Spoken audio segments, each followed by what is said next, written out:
ඉන්ග්‍රෙඩියන්ට් තුනයි තියෙන්නේ. Pasta dish එකක් නිර්මාණය කිරීමේ හැකියාවක් තියෙනවා කියලා. සුදු ලුණු කන්නයි කියන ගොඩක් අය. ඉන්න මේ ස්පැගටි එකේ ඉන්න සුවඳට කනවා ආය හට්ටි පෙරලගෙන සුදු ලුණු ටික පොඩියට කපා ගන්න.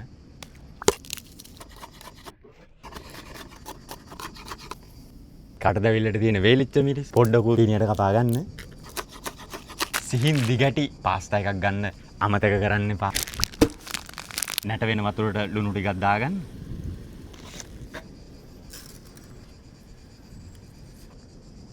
ඔලිව් ඔයිල්, ගාලික්, සුදු ලුණු ටික මේ හොඳට බැදීගෙන ඉද්දි ඇඩ් කරගන්න මිරිස් ටික. තම්බපු පාස්තා එකේ වතුර ටිකකුත් ඇඩ් කරගන්න.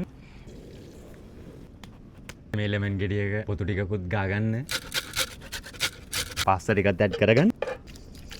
සෝල්ට්,